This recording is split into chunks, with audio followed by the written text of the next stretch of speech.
నమస్కారం అండి. నేను డాక్టర్ మోవా శ్రీనివాస్ మాట్లాడుతున్నానండి. ఇవాళ మనము వేరికోజ్ వీన్స్ అంటే ఏమిటి అన్న అంశం గురించి తెలుసుకుందాం.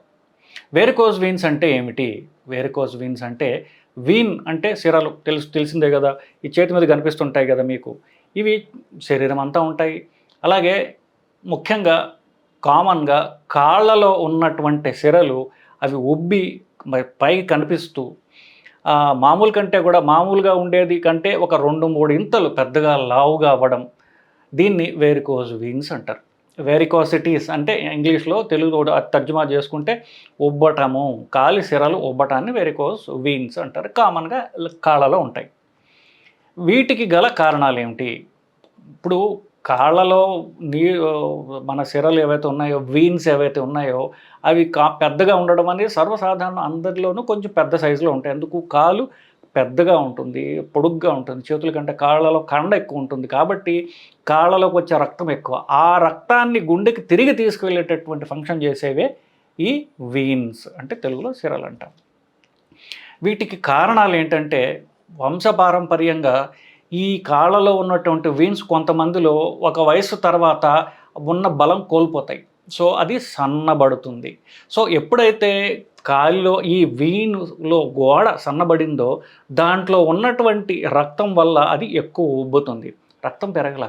దాన్ని పట్టుకునేంత బలం ఈ సిరకి, వీన్‌కి లేదు. సో ఏమవుతుంది? ఒక ప్లాస్టిక్ బ్యాగ్‌లో నీళ్లు వేయటం వేరు, ఒక బాటిల్‌లో నీరు వేయటం వేరు. బాటిల్‌లో నీరు వేస్తే అది ఆ బాటిల్ షేప్ తీసుకుంటుంది నీరు. ఎప్పుడైతే ప్లాస్టిక్ బ్యాగ్ లాగా అది ఎప్పుడైతే దాని గోడ వీక్ అయిందో అది ఉబ్బడం మొదలవుతుంది. అంతే నీరు ఉంటుంది, కానీ ఇది ఉబ్బి ఉంటుంది. సో మొదటగా కామన్‌గా అది పాదాలతో మొదలవుతుంది. కొంతమందికి కాలు మీద ఉండొచ్చు. మోకాలు వెనక భాగంలో చాలా కామన్‌గా ఇవి ఉంటాయి. సో ఒక్కొక్కసారి వాళ్ళు చూసుకోరు కూడా. ఎవరో చూసి చెప్పాలి, కాలు వెనకాల నరాలు పెద్దగా ఉన్నాయని. సో ఇవి మొదటి సంకేతం. రెండవది, ఎక్కడైతే నరాలు ఉబ్బి ఉన్నాయో ఆ నరంలోంచి ఈ రక్తం మెల్లగా కొద్ది కొద్దిగా బయటికి, చాలా చిన్న చిన్న క్వాంటిటీస్‌లో మెల్లగా బయటకు వస్తూ ఉంటుందన్నమాట.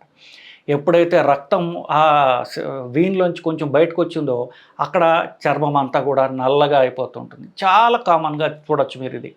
పాదాలు నల్లగా అవ్వడం, పాదం పైనుంచి యాంకిల్‌కించి కొంచెం పైదాకా ఒక ఆల్మోస్ట్ లైక్ ఒక 1½ ఫుట్ దాకా కూడా చాలామందికి కాలు కింద భాగంలోనూ అలాగే పాదం కూడా చర్మము నల్లగా అయిపోయి ఉంటుంది. దీనికి కారణం ఏంటి?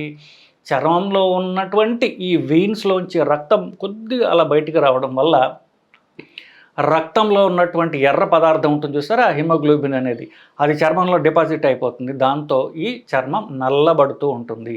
సో మొదట వీన్స్ ఉబ్బడం, రెండవది చర్మం నల్లబడటం. కొంతకాలానికి ఏమవుతుంది? ఇలాగ మెల్లమెల్లగా రక్తం కొంచెం కొంచెం రావడం వల్ల దురదలాగా మొదలవుతుంది.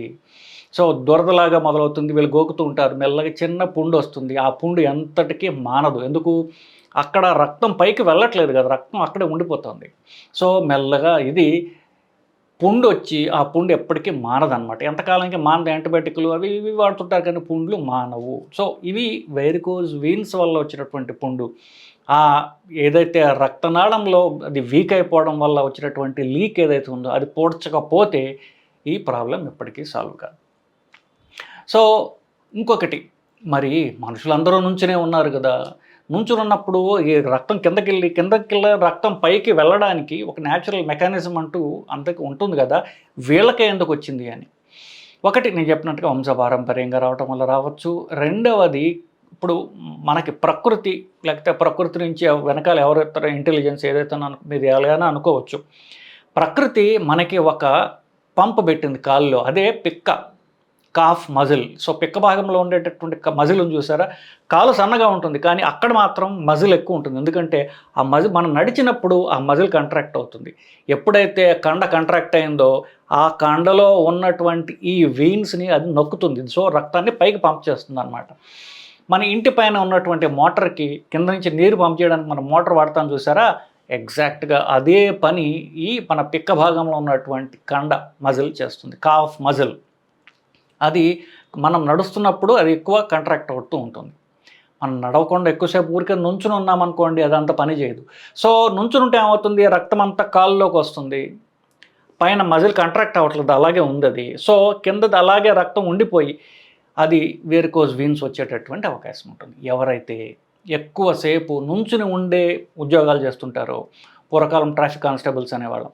సో, కానిస్టేబుల్సు కొంతమంది ఎక్కువ సమయం పట్టే ఆపరేషన్లు చేసేటటువంటి డాక్టర్లు కావచ్చు, టీచర్లు కావచ్చు, ఇట్లా ఎక్కువసేపు నుంచుని ఉండేటటువంటి ఉద్యోగాలు ఎవరైతే చేస్తున్నారో 2 గంటల కంటే ఎక్కువ సేపు నుంచుని ఉండే ఉద్యోగాలు చేస్తున్న వాళ్ళలో కాళ్ళలో రక్తం అక్కడే ఉండిపోతుంది. వాళ్ళు నడవట్లేదు కాబట్టి కాఫ్ మజిల్ కాంట్రాక్ట్ కాదు. ఈ ఈ సిరల్లో ఉన్నటువంటి వీక్‌నెస్ వల్ల వీళ్ళకి వేరికోజ్ వీన్స్ అనేవి రావడం జరుగుతూ ఉంటుంది. అంతా బాగుంది. ఇప్పుడు వేరికోజ్ వీన్స్ చూస్తే తెలిసిపోతుందా? పరీక్షలు ఏమి చేసుకోవాలి? సింపుల్‌గా పొట్టకి చేసుకునేటటువంటి అల్ట్రాసౌండ్ ఉంది చూసారా? డాప్లర్ అంటారు. ఇలాంటి సింపుల్ చిన్న పరీక్షని వీన్స్‌ని మనం గనక డాప్లర్‌లో చూసినట్లయితే వెరికోజ్ వీన్స్ ఉన్నాయా లేదా అని చెప్పేసి పసిగట్టేయవచ్చు. ఒకవేళ ఎక్కడైనా కాలి పైనుంచి కింద దాకా చూస్తే కాలులో ఏ కాలి భాగాల్లో ఈ సిరలు వీన్స్ అనేవి వీక్‌గా ఉన్నాయి, అక్కడ వీక్‌నెస్ ఉందో అది వాళ్ళు అల్ట్రాసౌండ్‌లో చెప్పగలరు. చెప్పిన తర్వాత ఇంతకంటే డయాగ్నోసిస్‌కి సింపుల్ ఒక చిన్న డాప్లర్ అల్ట్రాసౌండ్ మాత్రమే. అది ఎక్కడైనా సరే హైదరాబాద్‌లోనే కాదు, పెద్ద పెద్ద సిటీస్‌లోనే కాదు, అది ఆల్మోస్ట్ చిన్న చిన్న బీ సైజ్డ్ టౌన్స్‌లో కూడా ఇది అన్ని చోట్ల ఉన్నది. అలా ఉంటే ఏం చేయాలి? ఈ ప్రాబ్లం కొత్తది కాదు మనకి. ఎన్నో కాలం నుంచి ఉంది కదా. పూర్వకాలం ఒక 20, 25 ఏళ్ల క్రితం ఏం చేసేవాళ్ళు, ఎక్కడైతే ఈ సిర ఏదైతే అది ఉబ్బి కనిపిస్తోందో, డ్యామేజ్ అయిపోయిందో, దాన్ని చాలా చర్మం కిందే ఉంటుంది కాబట్టి ఆపరేషన్ చేసేసి ఆ భాగాన్ని కత్తిరించేసేసి తీసేసేవాళ్ళు. అది ఒకప్పుడు జరిగేది. ఈ రోజుల్లో ఆపరేషన్ అవసరం లేదు. ఆపరేషన్ అవసరం లేకుండా రక్తనాళం లోపల సన్న ట్యూబ్ పెట్టి అది ఆ చెడిపోయినటువంటి ఆ సిర భాగం ఏదైతే ఉందో దాన్ని మనం డ్యామేజ్ చేసేయచ్చు, కాల్చేయచ్చు. సో ఏమవుతుంది, ఆ సిర పూర్తిగా కంప్రెస్ అయిపోతుంది. డ్యామేజ్ అయిన పార్ట్ అంతా కాలిపోతుంది అనమాట. సో కాల్లో ఒక రక్తనాళంకి చేస్తే సరిపోతుంది. అది 2 విధాలుగా చేస్తారు. లేజర్ కామన్‌గా చేస్తారు. రేడియో ఫ్రీక్వెన్సీ ఇంకొక పద్ధతి ఉంది. ఈ 2 పద్ధతుల్లో ఆ డ్యామేజ్ అయిపోయినటువంటి సిర వెయిన్‌ని అది కొలాప్స్ చేసేస్తుంది. సో రక్తము దీంట్లోంచి పోకుండా మిగతా బైపాస్ రోడ్‌లో గుండా పైకి వెళ్ళిపోతుంది. సో ఈ వేరికోజ్ వీన్స్ ప్రాబ్లమ్ సాల్వ్ అవుతుంది. ఈ రోజుల్లో ఆపరేషన్ అనేది చేయాల్సిన అవసరం లేదు. ఈ 2 చేసుకుంటే సరిపోతుంది. అంతా బాగుందండి. కథ సుఖాంతమేనా? నేను చెప్పినట్టుగా వేరికోజ్ వీన్స్ యొక్క రిస్క్ ఏదైతే ఉందో వంశపారంపర్యంగా వచ్చే రిస్క్ అది. సో ఒక వీన్ని మనం తీసేసిన మాత్రాన తిరిగే అవకాశము ఉంటుంది. అది 3 నెలల తర్వాత 3% మందికి తిరిగి రావచ్చు. 3 సంవత్సరాల తర్వాత ఒక 30% మందికి మళ్ళీ తిరిగి రావచ్చు.